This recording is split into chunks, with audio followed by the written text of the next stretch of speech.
If you're ready, Journalist Hangout starts now.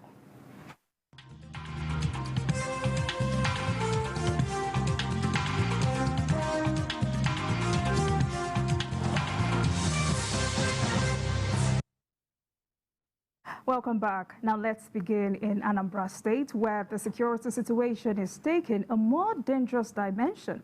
Criminals now resort to beheading of kidnapped victims in the state. The headless body of a former member of the State House of Assembly, Nelson Emeka Achukwu, has been discovered 2 weeks after he was abducted from his residence in Okpo, Nnewi South local government area. A family member said they did not believe that he would be killed after a 15 million naira ransom was paid to his abductors. The gruesome act came weeks after the murder of a lawmaker, Okechukwu Okoye, who represented Agwata North, Governor Charles Soludo's constituency, at the House of Assembly in similar fashion. Gentlemen, this is the second beheading of a lawmaker in 2 months. What exactly is happening in Anambra State?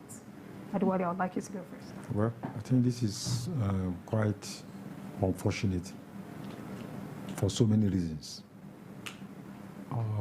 We had a similar case in May, the lawmaker representing Agwata. And then this is the second case. It was adopted in June, and weeks after, his beheaded body was found. And if you recall that this latest case, nobody is safe. The people carrying out this crime, they have no consideration for humanity. This man was in the House of Assembly several years back when Ngige was the governor of the state. The allegation against him was that he was spying for the military. And most of these allegations, it's not as if they have institutions that do investigation. They're just based on market stories, that are not founded. Anybody could make a report and then people are arrested, no trial, no defense, and then the next thing is to inflict death sentence. I think this is quite unfortunate. And the first case, we are not aware that people have been arrested and that the perpetrators are to be punished. And I think this will embolden the criminals to continue with their crime.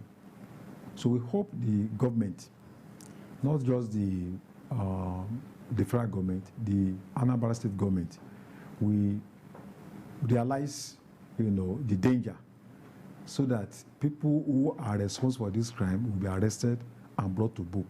If that does not happen, they will be emboldened to carry out more havoc, to cause more havoc in Anambra State. All right, let's quickly get some thoughts from BKO. BK, are you there? Now, I would like to know how dangerous this is, because as it looks now, it appears every stakeholder in Anambra State is just looking and basically doing nothing. Well, it's a very precarious situation. The new governor promised amnesty. He waved the olive branch to the criminals killing people in the state. But as we have seen, the killings are unremitting, and we've even seen them take the battle to the home local government of the governor, who came up with the idea of amnesty. So it shows that these guys do not want peace and that they will continue to kill people. Remember in May, after the killing of Okoye, the unknown gunmen, as they are now known, said we give the politicians 48 hours to withdraw all the soldiers in Biafra land or face our wrath or consequences. So for them, as long as soldiers remain in the east, these killings will not stop. As far as they are concerned, it's the politicians who brought soldiers to the southeast. Therefore, they are gunning for politicians, and anyone they can lay their hands upon, they are not going to show mercy. So if the situation does not improve, then you can be sure that more politicians will pay with their lives. What is the point in collecting ransom and then going ahead to kill a politician? But this is the situation in Anambra State. All right, then. Bikio, let me stay with you a little bit. Now, last year, Southeast governors came together to establish Ebubeagụ. Despite this, we can still see brazen attacks continue almost every day. Is this Ebubeagụ ever enough, or would this ever do too much for the people of Anambra State and Southeast as a whole? I don't think Ebubeagụ is organized enough and has enough cadres, enough security people on ground to be able to stem the tide of violence in the Southeast. The presence of Ebubeagụ is just not sufficient. What we see is a situation in which even on Mondays, the Nigerian police also recoil into their shells, and nobody will be there to protect people who want to go to work on Mondays that have been declared a day when people must sit at home. So, given this situation, you see these guys roaming the streets because no one is there to ensure that nobody will be molested if he chose to go to work. Okay. So now people, even schools, have opted to open on Saturdays. Secondary schools open on Saturdays. Some banks open on Saturdays because Mondays are deemed to be public holidays in the Southeast. People are too scared to take the risk of going out to work. That shows the powerlessness of not just Ebubeagụ, but security operatives in that area. I have not seen the effectiveness of Ebubeagụ in the whole of the Southeast. Maybe in Ebonyi. The whole of the Southeast, I do not see the effectiveness of Ebubeagụ, and that's why this situation is getting worse. All right, thank you, Bikio. Olabisi, you heard what Bikio said. But for you, does it appear like Southeast governors are now overwhelmed? It's not as if it appears. It's obvious. It's obvious that the criminals are having the upper hand, and it's also obvious that they are operating without being challenged, and that is why we can see all of these killings. And it also shows that even the governor himself, in spite of his concerns, appears to be limited in whatever he can do. So I think Anambra is just their own case represents, you know, Nigeria has its own problems, yes. But the Anambra's case is more complex, and it's unfortunate that you can even see people that are fighting themselves because they're actually killing themselves. And for people to do that without any remorse, you just wonder, what do they want to achieve? What are they after? What could be their motive? What could be the objective of all of these killings? But apparently, they are having the upper hand, and that is just unfortunate. All right. The Rofo fight, and apologies to late Afrobeat legend Felani Kulapo Kuti in the Temple of Justice in Nigeria is attracting scrutiny from various quarters.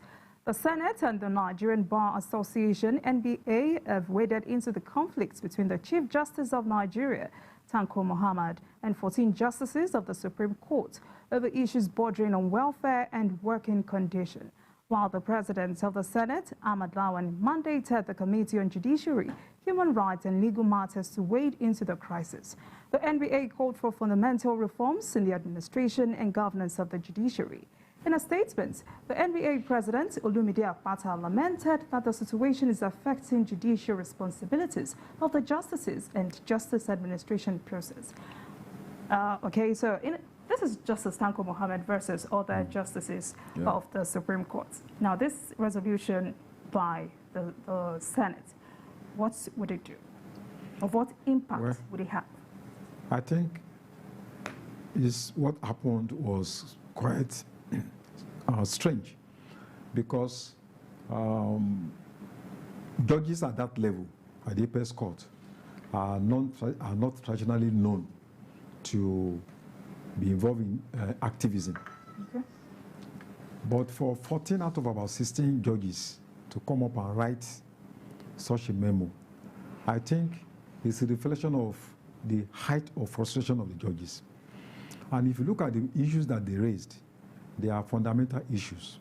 Some that were appointed 2 years ago, up to now, they don't have accommodation. They don't have research assistance, and they are confronted with epileptic supply of electricity.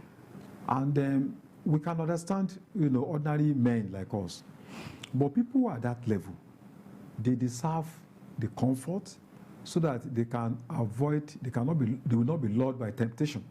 Absolutely. Because when people at that level have to depend on other means of survival, it's going to affect the administration of justice. It's going to affect people's access to the judiciary as the last hope of the common man. So I think in the last 60 years of, that we have running Supreme Court, I don't think we've had that kind of situation. And for that letter to be made, to come into public knowledge, shows that the judges, they were at wit's end. Probably they have explored other means without success. But I think if you also look at the other side, the CJ said something. He said he raised the issue of finance and also said environmental factors, that judges cannot operate outside the context of the environment. But whatever is the case, I think there must be a solution to this problem.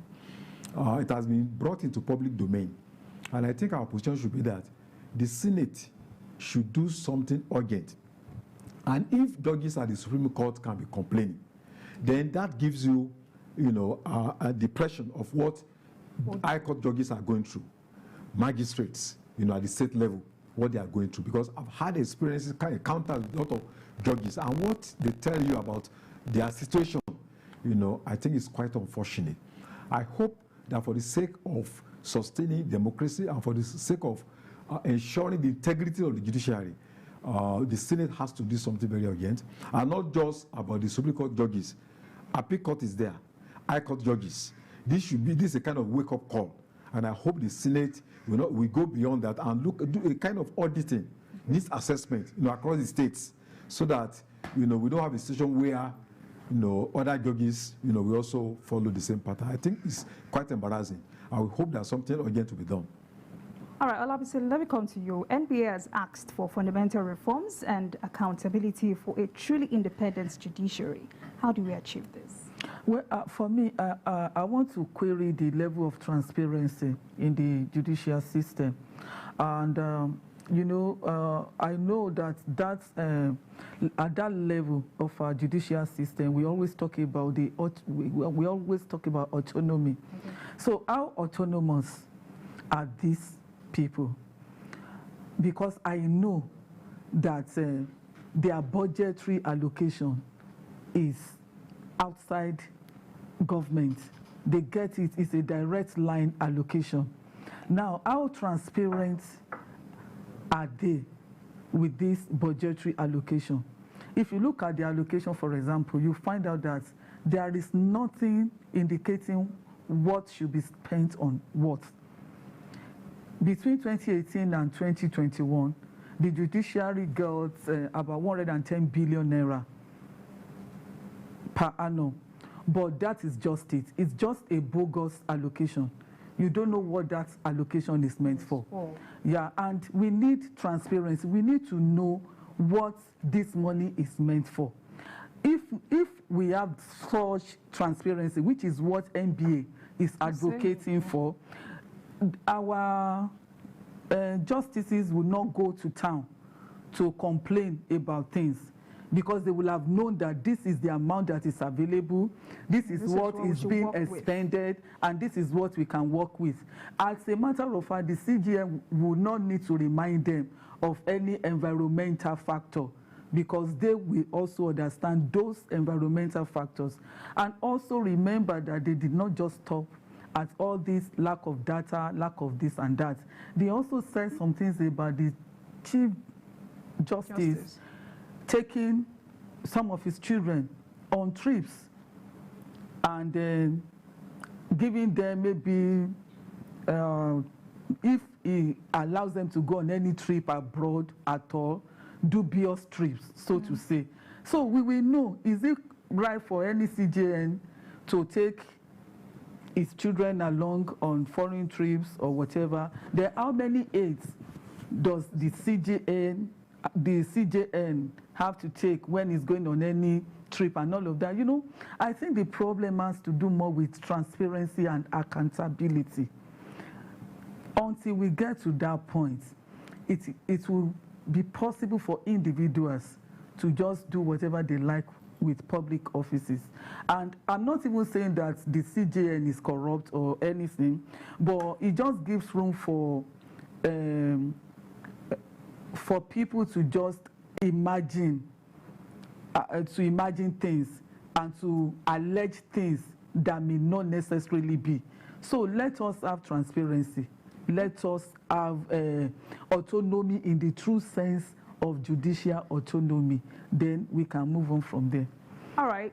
Before we move on to other discussions, BKO, if the Supreme Court justices are complaining about basic things like this, has it gotten that terrible? Yes, it just shows that things have become so bad in our country, and it says a lot about the leadership qualities or lack of it of Justice Tanko. If 14 out of 17 judges can rise up against you to complain about the way you run the Supreme Court, then it shows that you have lost the control of the court in the real sense of the word. Because what these judges did is unheard of. But it's difficult to blame them because they had a meeting with the CJN on March 23. And all of the issues that they complain about have still not been addressed. So no one should then be surprised that they've had to come out, because they just felt that things should not continue in this way. If you needed 22 judges to effectively run the Supreme Court, and you have 15 currently working soiling their hands, working hard, it shows that they are clearly, the Supreme Court is clearly understaffed. And we know that from time these judges get overworked. So for us to look at this, I will encourage the Senate to look into this matter. If there are issues of lack of transparency, because I could see even from the response of the CJN that it didn't deny some of those allegations. For example, if they are complaining that they have bad vehicles, it tried to deflect the blame elsewhere. So people who do not want to see collect bribes, we got to take better care of them. Judges should earn better pay. There are people heading agencies in our country today who are earning 10 times the wages of judges. This shouldn't be happening. Yet we will not want them to take bribes. So there's a need to look thoroughly at this problem and come up with reforms that would deliver the Supreme Court of our dream to us. This is an eye-opener, but thank God it is not worse than this, because if the judges had come out like union members and decided to protest publicly, honestly, we won't be talking in the way we are talking now. It will have been a lot worse for everyone.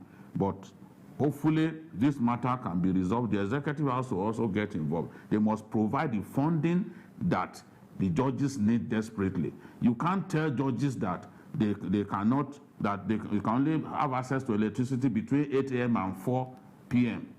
What if they need to work extra hours?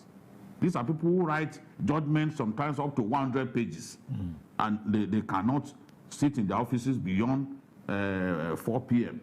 I mean, it's just terrible. The executive does not suffer in that manner. If the executive wants to stay in their offices up to midnight, they are afforded all that they need to remain in the office. They are afforded that comfort. They are afforded access to diesel and all that.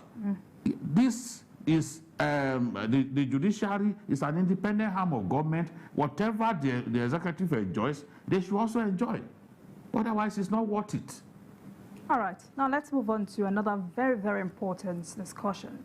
One thing about fuel scarcity in Nigeria is that it comes and goes, and after inflicting untold hardship on citizens whose means of livelihoods revolve around petrol, the hope about the current fuel situation appears dim.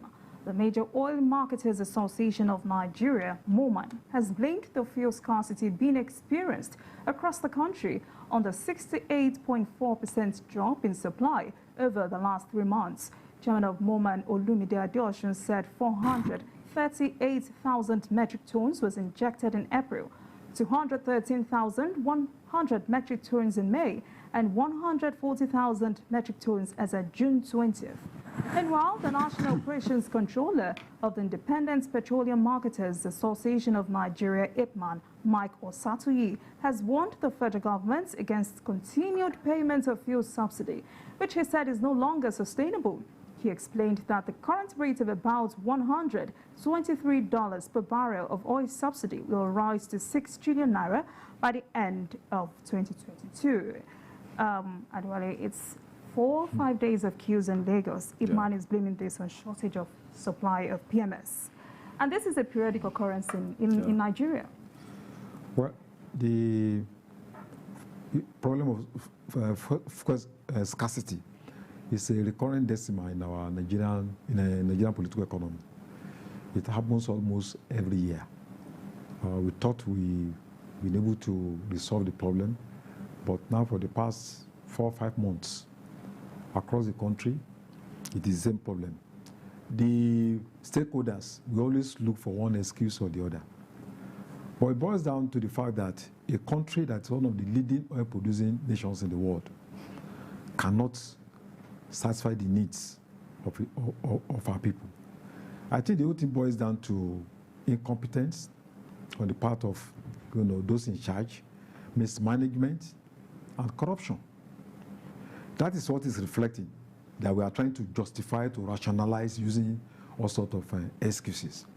So unless the petroleum sector is sanitized, and we have read this over and over and over again, Nigeria will continue to, they are talking about, so they are telling us they have not removed subsidy and we are paying 180. So if they will remove the subsidy, how much are we going to be paying? You see? So house. Okay, where do you work? I'm the nurse. That means you won't owe me rent. Congratulations, young lady.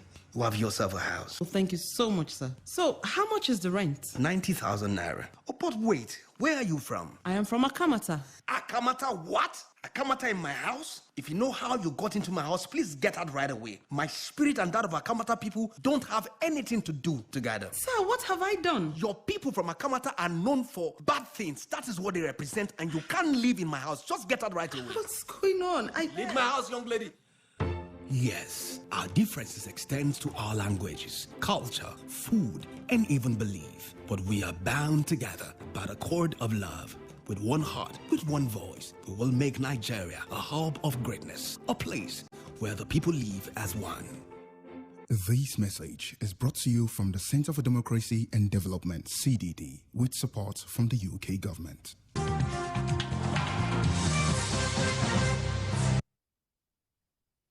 All right, welcome back. Now, Olabisi, MOMAN blames the situation on gradual reduction in supply in the last 3 months. So how did we allow it generate to this level? They even told us that it's a product of Russia-Ukrainian war, that is what is responsible for what is happening here. You know, these Nigerians, they are so funny. There is nothing they cannot there is no excuse they can't come up with. You just wonder, Russia and Ukraine. In fact, all the problems we have in Nigeria now is because of Russia and Ukrainian war.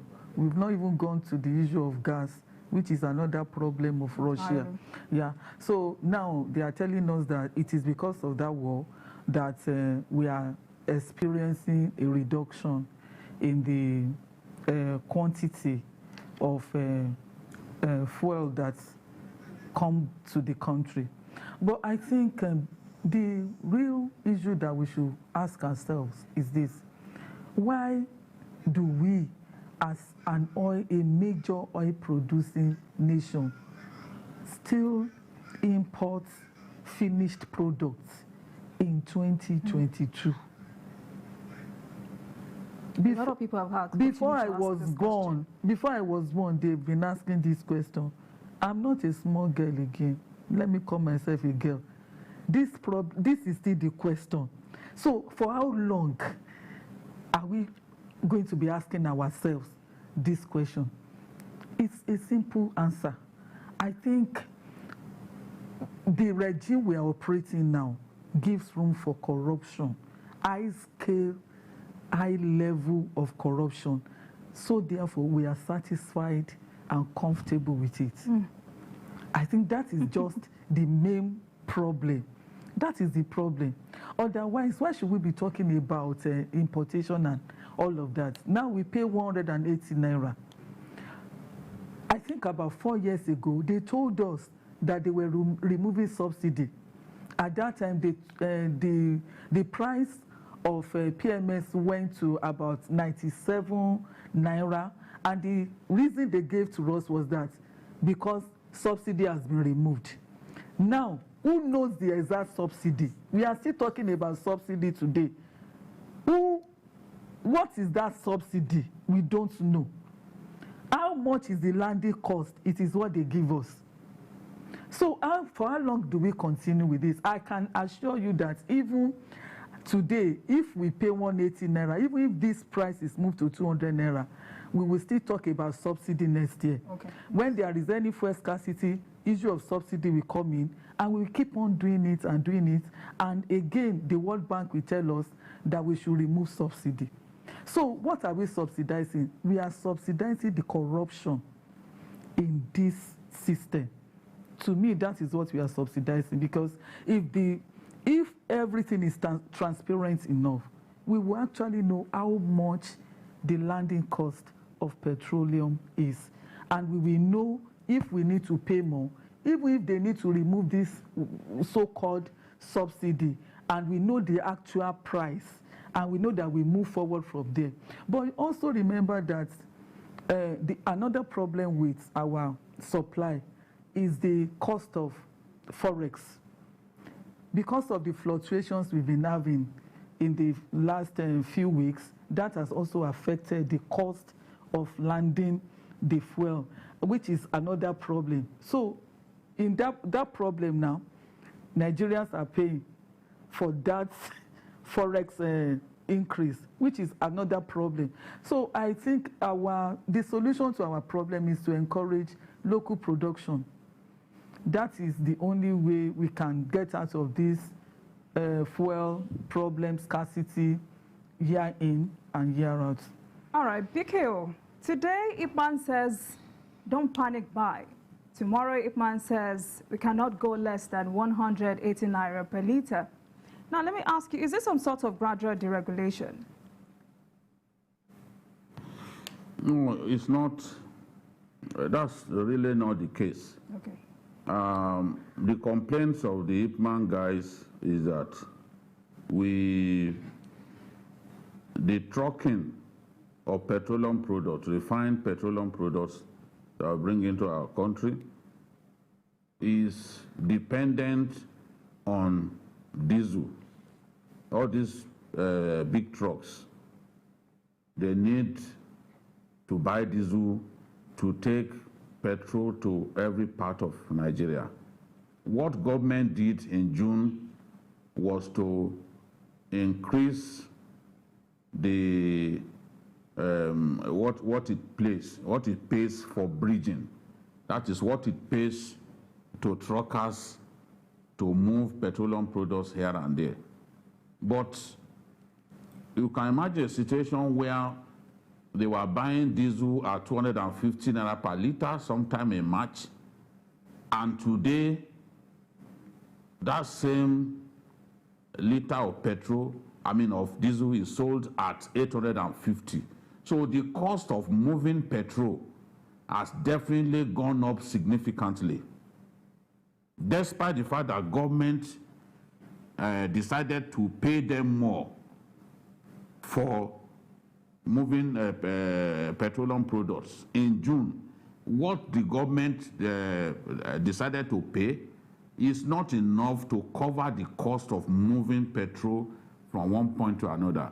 You know, in our country, what government wants to see is that petrol is sold at the same price across board. The only way to do this is to subsidize the movement of petroleum products by tanker drivers and the rest of them. So they are saying now, since it is diesel that they depend on, the cost of moving this product has gone up significantly. So to them, it is not practicable to continue to sell petrol at 165 naira owing to the rise in price of diesel.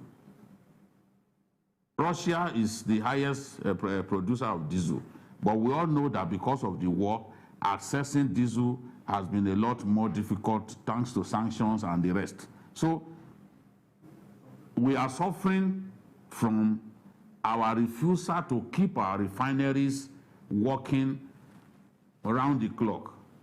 When you take bad decisions, you must live with the consequences of your bad decisions. In 2007, President Obasanjo wanted to privatize that sector and sell the refineries. He wanted to sell the refineries to Dangote and Otedola. President Yaradua came into office and canceled the transaction. Today, those refineries are moribund. They are not producing a drop of refined products.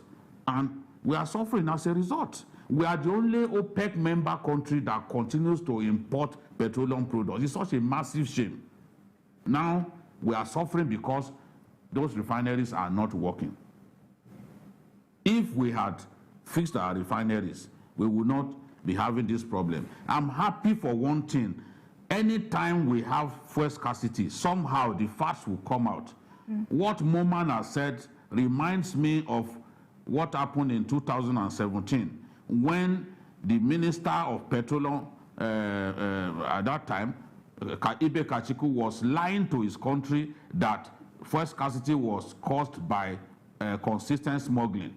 But Moman came out during the public hearing in the Senate and provided evidence that supply had tapered down significantly over a number of months. So with supply from NNPC tapering down significantly over a period of time, why won't there be scarcity? So we are told now that supply has gone down from NNPC by 68% over the last 3 months. Why won't it affect us in the long run? Of course it will affect us. It will affect us because the supply will not be enough. It will not go around us as a country and as a people. So thanks to Moman for coming up with these facts. We now know who is to blame for the scarcity that we face. But of course, the issue of appropriate pricing also has to be addressed, because if truckers find it unprofitable to move petrol from one part of Nigeria to another, everybody goes to Lagos to lift petrol. If they find it unprofitable, more and more of them will drop out. And when they drop out of lifting petroleum products, of course, we are going to face the kind of problems that we are facing now. All right, thank you, Bikewa. Now, let me come to you, Adewale. 6 trillion naira fuel subsidy payments by the end of this year. And no one needs to tell us how dangerous this is for our economy. Well, I think we are all witnesses to the consequences, because anytime you tinker with, fuel, it has a chain reaction on the economy. If you see what has been going on in the past few months, the prices of foodstuff, the transportation costs, and even the quality of products from the manufacturing sector, when people discover they need to spend so much on diesel, it will affect, the output from those factories. So I think, and we should also know that with this kind of situation, we are going to see more crime. People will lose their jobs and all sort of things. So if we don't do something drastic, the implication will be all-embracing, and it's going to affect economic stability of homes and economic stability of the country at large. All right, Olabisi. Now, what do you think is responsible for that current gap between the supply and distribution chain? Would you say corruption? Well, I think BK has explained it that you see, you need more money to get more products. That is just it. You need, and we don't produce, we don't get dollar. We have scarcity of this forex, and even in other areas, businesses are suffering because we don't have enough forex available to run businesses. So naturally, the amount of money that will be available for government to import fuel, which is in dollars, I don't think we have the kind of money that we used to have before now. And that could have affected even the quantity that we can bring in. I guess it's a major problem. Nigeria is running on loan. Even civil servants' salaries are paid by loans. And we are servicing a lot of debts and all of that. So I guess that could have been part of the problem that we are facing. And I also think that government may just try to do this as a bridge, then bring in more. Maybe for some time we just experience this scarcity, pending the time that they also have more money in the system to be able to do enough importation of what we need. They could have relied on what was available before, thinking that that would do. But of course, some are even saying that there is really no scarcity. But we don't also know if that is true, that maybe we have enough, just that they don't want to lift because of the price. As of this morning, NNPC and PPMC have released more products. Now, people are asking, must there be queues before these products are released? Because it is because of the pricing. You understand? They need that scarcity, that atmosphere of scarcity has to be created, because you need to pay more. Okay. A lot of people are buying at 180 naira, and I guess maybe gradually it will come down to 165 naira when more products is actually available. All right, thank you guys. Let's move on to another discussion. A gale of defections is hovering in the National Assembly, and this is giving the ruling All Progressives Congress APC great concern, just like a swordsman that detects the play with sword. The APC National Chairman, Abdullahi Adamu, met with the senators on the platform of the ruling party over defection of members to opposition parties. The number of APC senators has dropped to 66 after consistent defection by lawmakers, with members from minority parties standing at 43.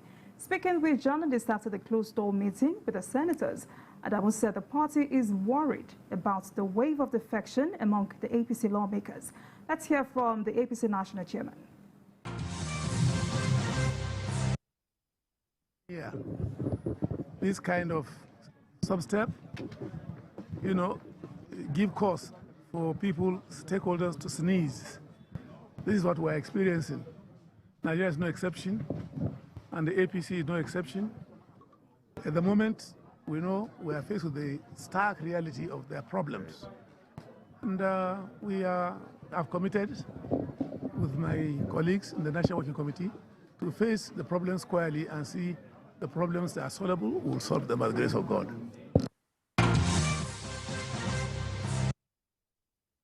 Abdullahi Adamu speaking there. Bikeo, we all agree, or we can all agree, that this is an aftermath of the primaries across board, and of course mass defection is bound to happen. But then, was APC actually prepared for this mass defection happening right now? Yes, clearly the primaries were mismanaged by the party, and many of the senators felt that they were cheated by their own party.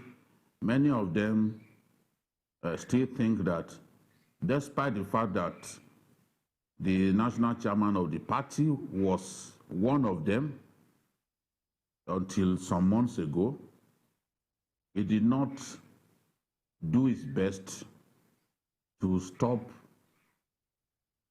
governors from causing many of the federal legislators to not return to the House. Look at Kebbi State, for example. The governor and the former governor, Adamu Alero, were contesting for the same senatorial seat.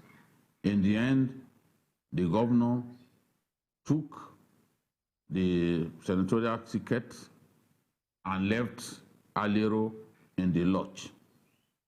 This happened to many of the lawmakers. Some wanted to contest for governorship seats, and the party clearly supported certain candidates, and these federal lawmakers believed that they didn't get fair opportunity to contest and keep their Senate seats. So they've decided to, in anger, move to other parties. The way people are moving, the way federal lawmakers are moving out of the APC, especially in the Senate, is unprecedented. And if the 18 senators that we've been told have plans to leave the party leave, then the PDP, if they go, if 18 of them, PDP has 38 senators currently, 861.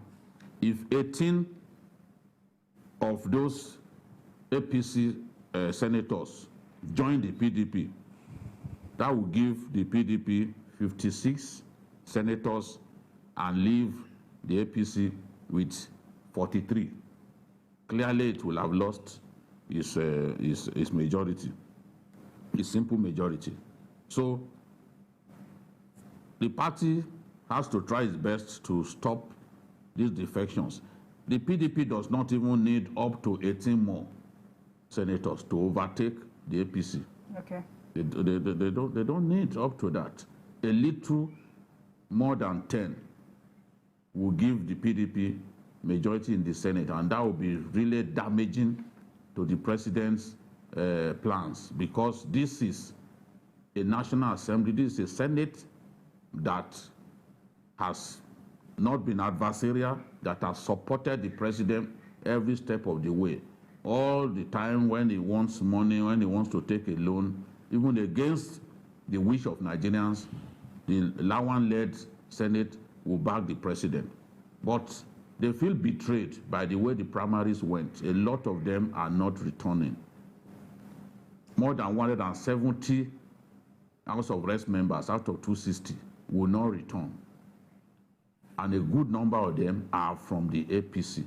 So if we look at the rate at which people are leaving the APC for smaller parties, including the NMPP, Absolutely. then, if this defection is not addressed, in no time, the APC will lose its majority, and that will be damaging to the party, especially with just about 7 months to the election. All right, thank you, Bikio. Now, Bikio is taking me there. You know, before now, we used to have defections between the PDP and the APC. But now, most politicians are now moving to the NNPP and slightly into the Labour Party. Now, is NNPP that third force Nigeria did not expect?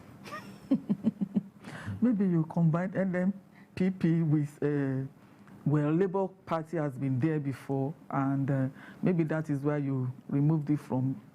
Maybe, maybe not, but I want to believe that NNPP may be new as a party, yes, but the individuals behind the party have been there all the time.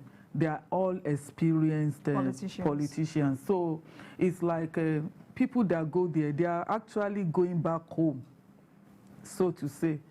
So the party may be the third force that we didn't expect, but at the same time, I don't also think the party is formidable enough.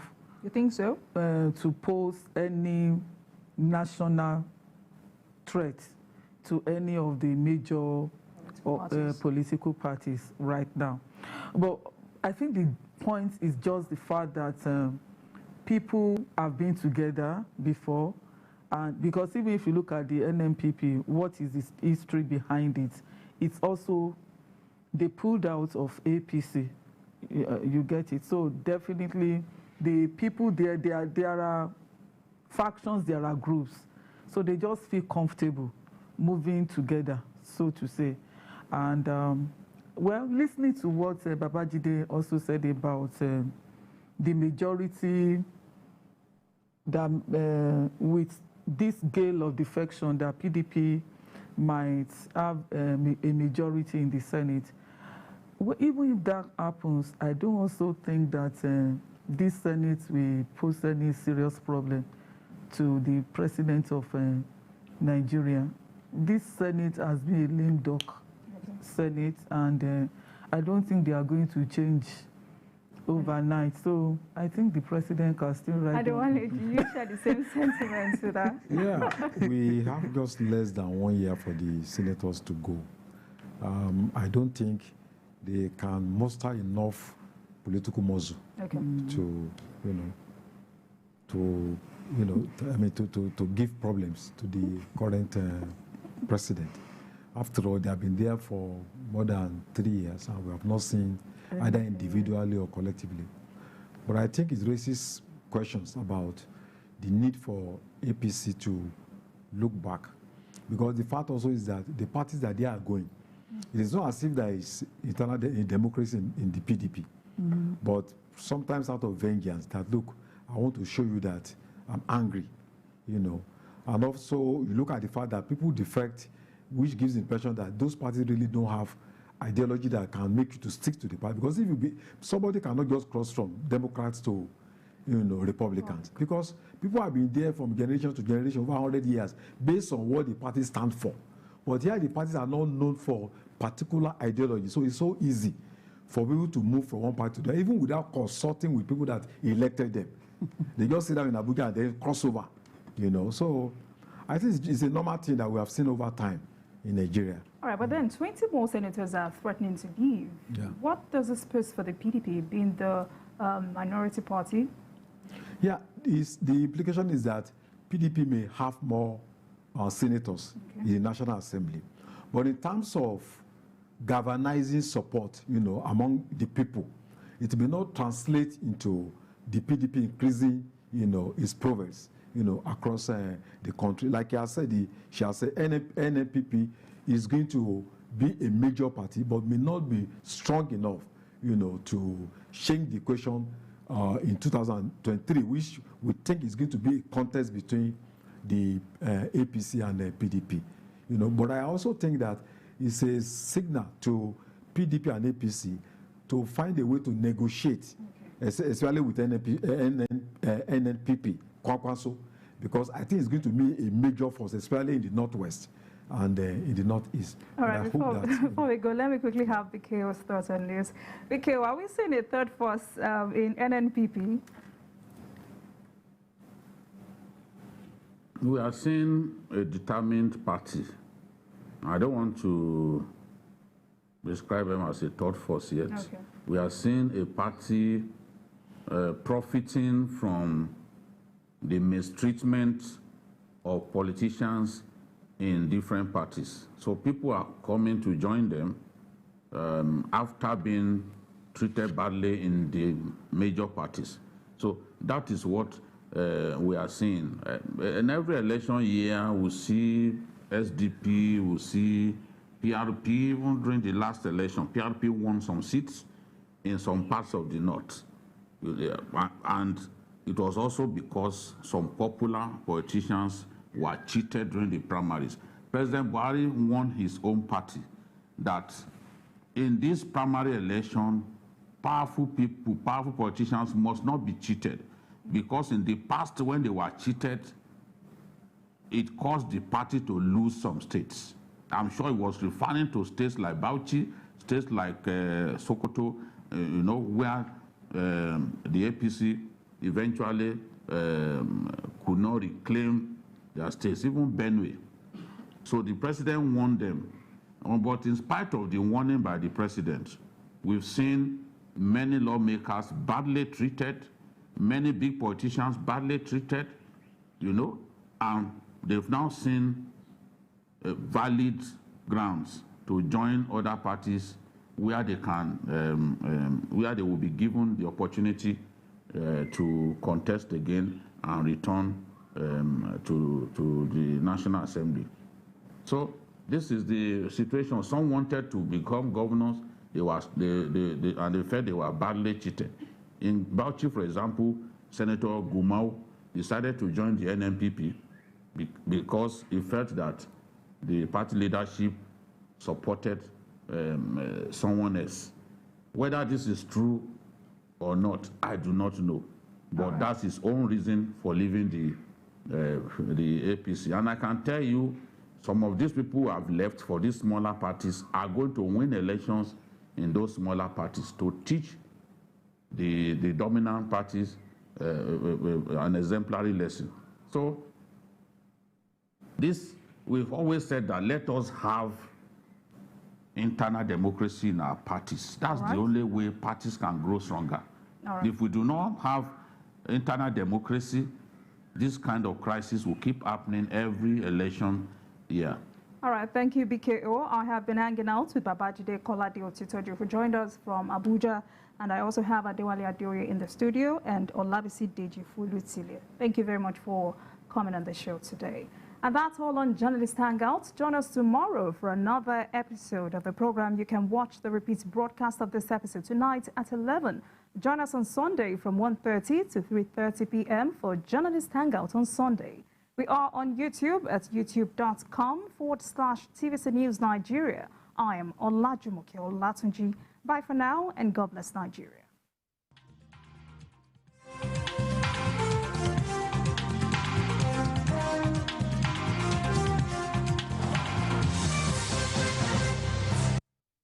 The following is a paid presentation by ShopX TV.